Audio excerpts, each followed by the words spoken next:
Good morning to all of you, Standard 8 students.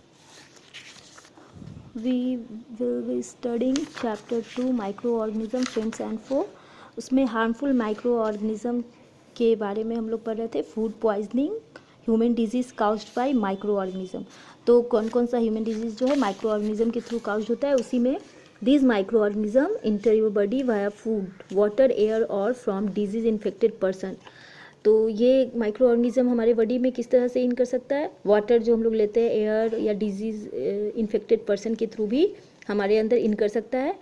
जैसे अभी देख लो माइक्रो ऑर्गेनिज्म, ये जो कोरोना वायरस चला हुआ है, तो वो कितना ज़्यादा इन्फेक्टेबल है कि कांटेक्ट में आने या आसपास, यहाँ तक कि एयर के थ्रू भी अब बोला जा रहा है कि वो अगर वहाँ वैसे एयर में हम लोग सांस ले ले तो रिस्पायरेशन के थ्रू हमारे अंदर चला जाएगा, बहुत जल्दी हार्म करना शुरू कर देता है.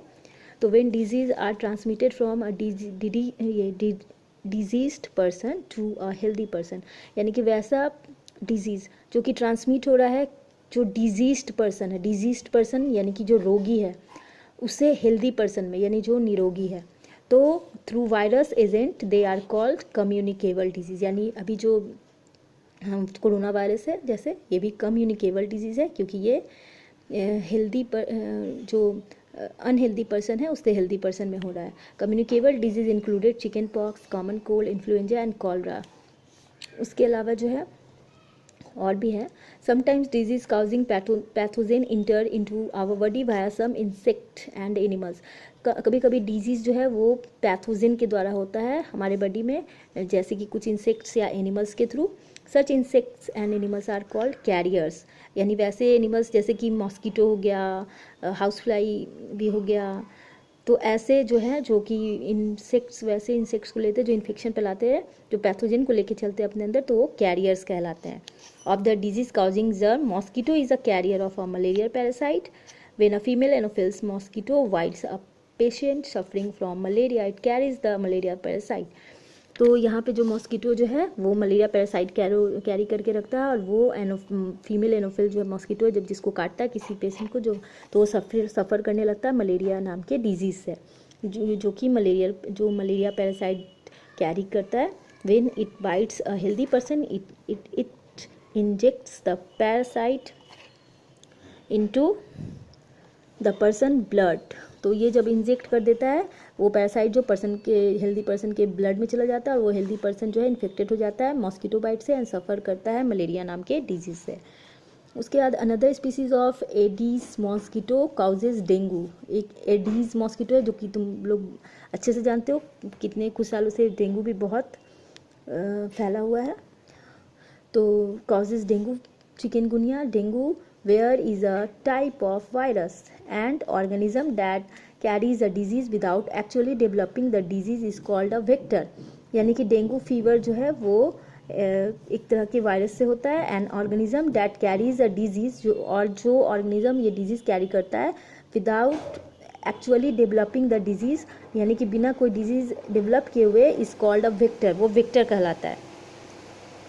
When a mosquito carry the dengue fever virus bites a healthy person, the virus travel through the person gland, और ये पर्सन के ग्लैंड में चला जाता है. Once in a gland the virus multiply, और ये बहुत तेज़ी से मल्टीप्लाई कर अपने आप को, अपनी संख्या को बढ़ाता है, अपने नंबर्स को बढ़ाता है, यानी रिप्रोडक्शन स्टार्ट कर देता है. Enter the blood stream. Dengue fever is not contagious which mean one person can not pass it directly to another. यानी ये जो है कम्युनिकेबल नहीं है, ये कॉन्टेजियस नहीं है, ये एक पर्सन से दूसरी पर्सन में डायरेक्टली नहीं होता है. अब है house fly is another carrier of disease causing germs. When house fly carrying germs from dustbin और अदर गार्बेज सिट और अनकवर फूड. हाउस फ्लाई यानी घरेलू जो मक्खी होती है, तो वो जो है ट्रांसफ़र करते, वो गार्बेज वगैरह पे बैठता है, कूड़ा कचरे पे, और ट्रांसफ़र करता है अपने जर्म्स को अपने बॉडी के थ्रू फूड वगैरह पे. अगर वो बैठ जाता है, जैसे दिखते हो हलवाई की दुकान में, मार्केट में, खासकर खुली चीज़ों पे जो ढका हुआ फूड नहीं होता उसके ऊपर बैठकर वो कॉन्टामिनेटेड करता है उसे, यानी गंदगी फैलाता है उसके ऊपर. People fall sick when they consume this contaminated food. इसलिए बोलते हैं खुले में या बाहर की चीज़ें ज़्यादा नहीं खानी चाहिए, क्योंकि वो कॉन्टामिनेटेड हो सकता है इंसेक्ट्स के through. They suffer from disease like cholera and diarrhoea, और ये कॉलरा और डायरिया का रीज़न होता है ये इसके कारण से. डिजीज़ का। Some common human disease, their pathogen, mode of transmission and method of prevention are described. यहाँ पे एक टेबल दिया है तुम लोग के बुक में, पेज नंबर 34। तो पेज नंबर 34 में जो है ये जो टेबल नंबर 2.1 है ये तुम लोग को लर्न कर लेना चाहिए। इसमें कौन सा डिजीज़ का पैथोजेन कौन है और वो ट्रांसमिट कैसे होता है और उसका प्रिवेंशन क्या है, इसको पूरा एक्सप्लेन किया हुआ है। तो ये तुम लोग का होमवर्क है कि तुम लोग इस टेबल को लर्न करना। ट्यूबरकुलोसिस जो है उसका बैक्टीरियम से होता है और ये एयर के थ्रू ये रोग जो है फैलता है, ये डिजीज़। और ये जो प्रिवेंशन क्या है कि अगर हम पेशेंट को जो है आइसोलेट करके रखें, अलग रखें सबसे, do not use articles used, वो पेशेंट जो भी बर्तन आर्टिकल जो भी यूज़ करता है उसका अलग सब कुछ रखे, उसका टावल, उसका सोप सब कुछ अलग रखे। और वैक्सीनेशन ज़रूरी है। कॉलरा जो है ये बैक्टीरियम से होता है और ये भी बैक्टीरियम से होता है और ये वाटर और फूड के थ्रू फैलता है। और इससे प्रिवेंशन यही है कि हम यूज़ करें क्लीन ड्रिंकिंग वाटर और क्लीन फूड का। पर्सनल हाइजीन को हम लोग मेंटेन करें और इसके लिए भी वैक्सीनेशन है। फिर टाइफाइड, ये भी बैक्टीरियम के थ्रू है और ये भी इसका मोड ऑफ इन्फेक्शन जो है वो ट्रांसफ़र होता है वाटर के through. Using properly cooked food, इसलिए अच्छे से पका हुआ भोजन खाया। Using boiled distilled clean water and vaccination इसके लिए भी है। मीजल्स जो है ये वायरस के थ्रू होता है जो कि एयर, इसका भी मोड ऑफ ट्रांसमिशन है। Isolation of the patient, measles होने पे भी पेशेंट को अलग दम रखना चाहिए और उसका भी वैक्सीनेशन है। चिकन पॉक्स बचाओ, अगर पहले से ही वैक्सीनेशन मीन्स कि पहले से अगर उस चीज़ का वैक्सीन ले लेंगे तो डिजीज़ हमें होगा ही नहीं। जिस तरह से अभी तेज़ी से खोजा जा रहा है कोरोना वायरस का वैक्सीन, ताकि जब वो वैक्सीन हम लोग को लग जाएगा तो फिर जो ये वायरस का खतरा ख़त्म हो जाएगा।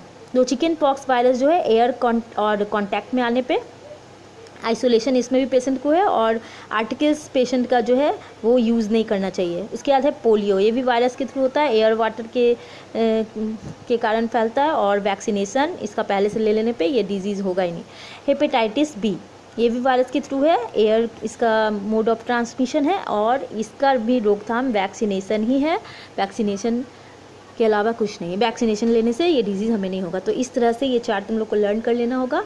उसके बाद जो है other disease caused by microorganism, कुछ और डिजीज़ भी है जैसे hydrophobia, animal disease caused by microorganism और plant disease caused by microorganism.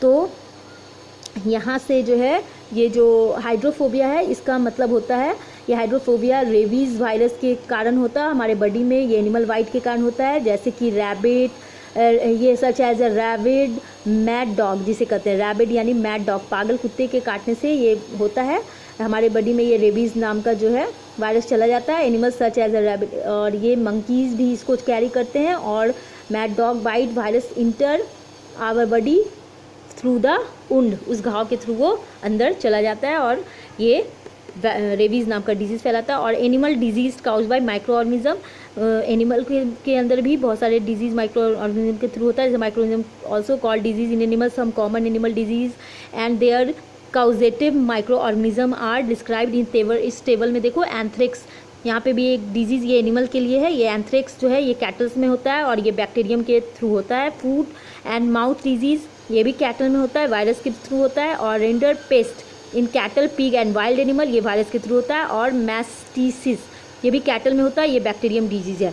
तो ये सारा डिजीज़ जो है ये एनिमल में ये होता है और इन सब डिजीज़ में जो वायरस बैक्टीरिया है मेन काउज है इसके, एनिमल्स के ये सारे डिजीज़ होने का। उसके बाद है plant disease caused by micro organism, plant में भी माइक्रो ऑर्गेनिज्म के थ्रू जो है वो डिजीज़ होता है। Many organism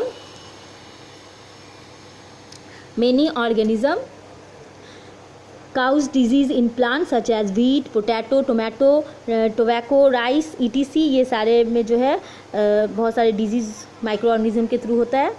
some common plant disease are, यहाँ पे कुछ टेबल में दिया हुआ, जैसे डस्ट ऑफ व्हीट में लालपन जैसा हो जाता है गेहूँ में और फंगी के थ्रू होता है। फिर टोबैको मोज़ैक, ये वायरस है।